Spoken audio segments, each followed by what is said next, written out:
Okay, so now let's take a look at what are considered some bad CVs and then some good CVs and also a good resume. Before continuing with this video, however, please pause and go to the downloads, download the CVs, the bad and good CVs, and take a look at them and try to think about what is wrong with the bad CVs and take a look at what is considered, good resume and good CV, and see if there's something that maybe you would do differently on those as well. So please take a moment and pause and come back.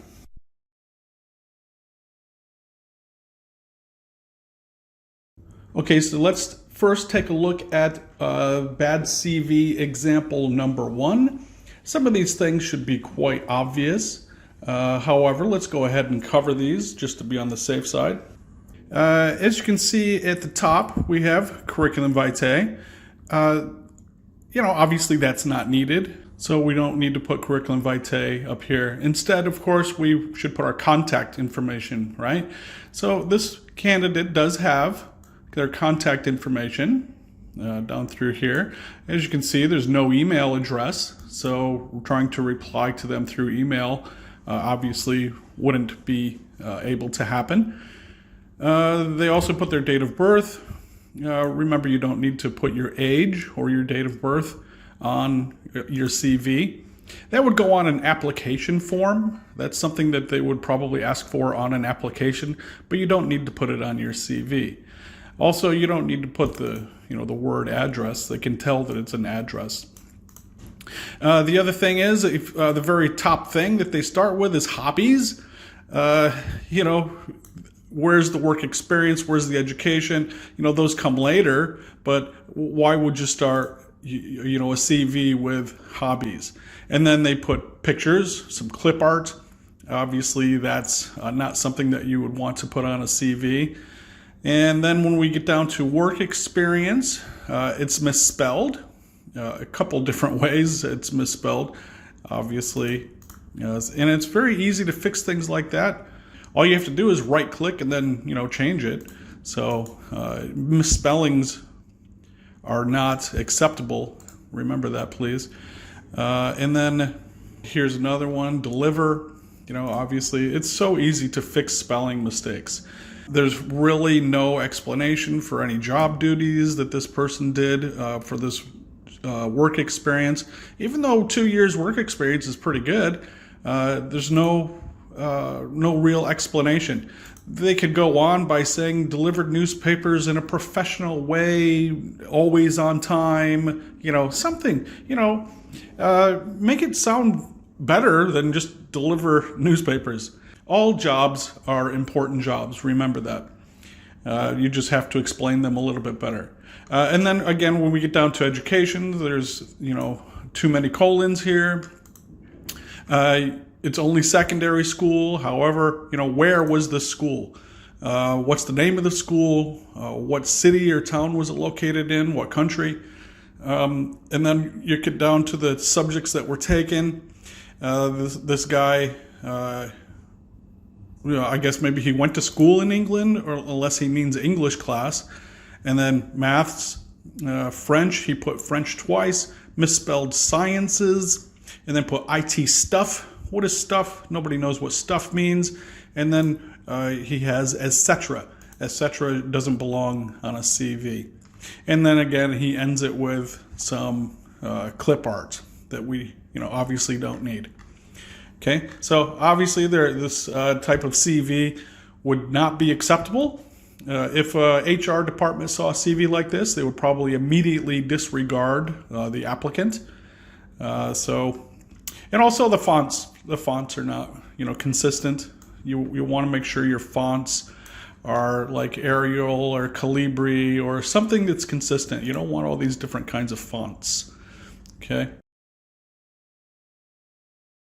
Okay, so now let's take a look at bad CV example number 2.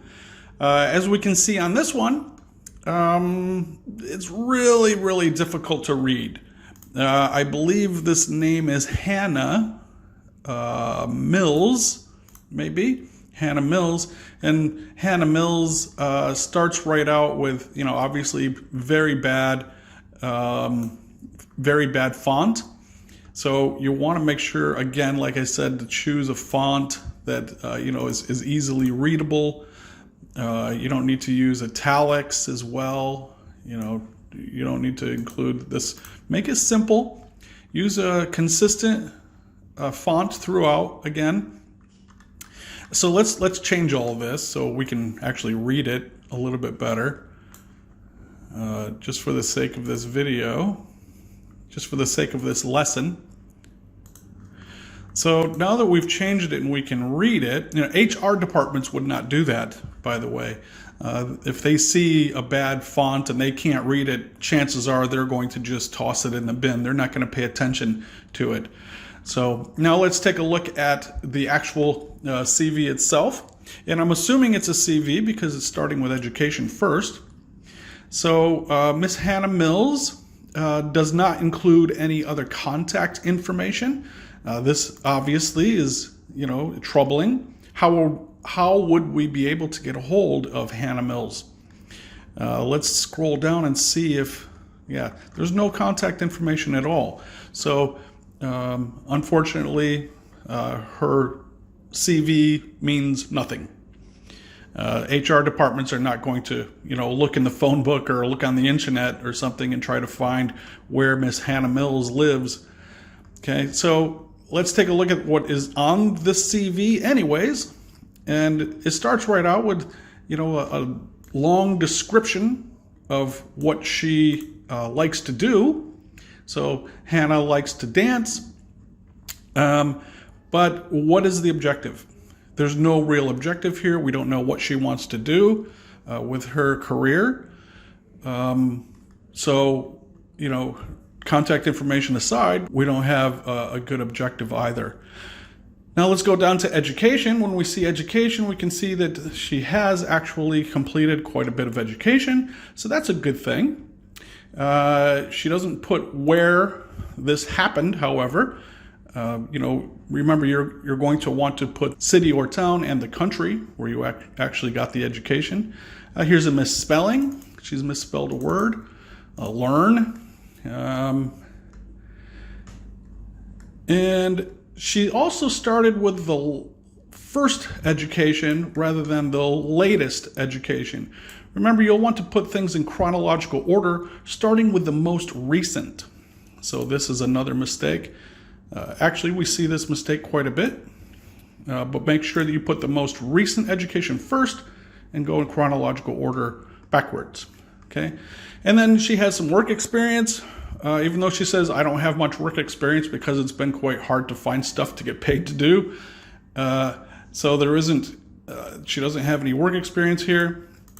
If you don't have any work experience, then by all means, just put none. You don't have to explain it. And then she puts achievements and interests.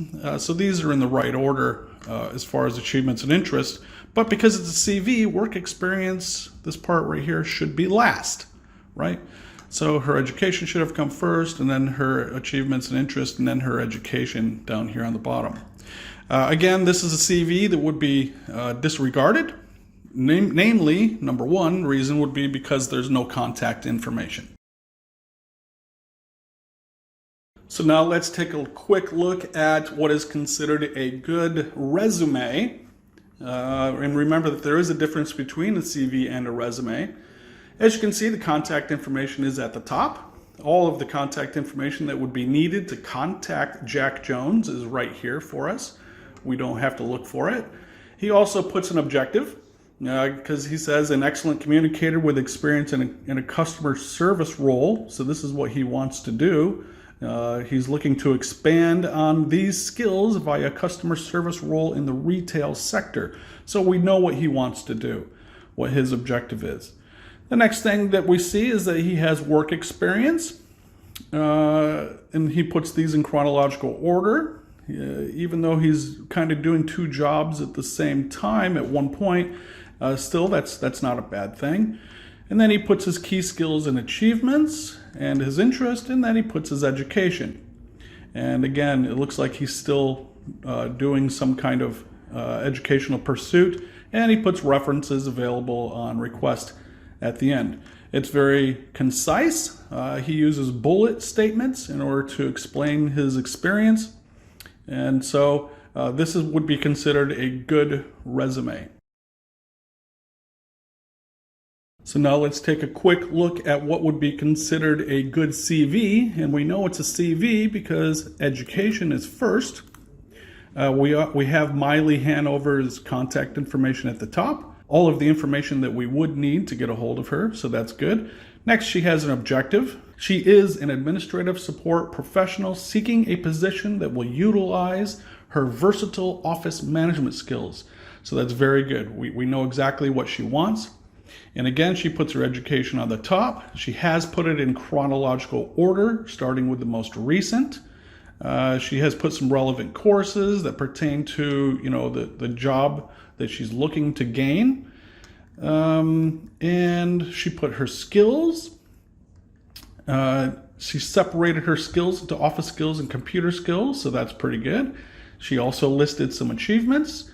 And then she put some work experience. Again, looks like only one experience, but she seems to be kind of new in the workforce.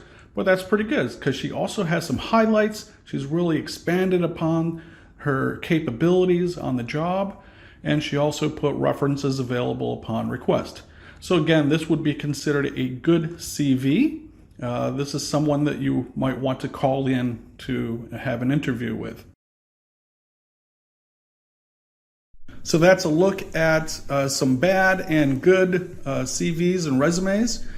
Please take note of the good things and try to incorporate those when you write your own CV or resume for companies that you want to work for.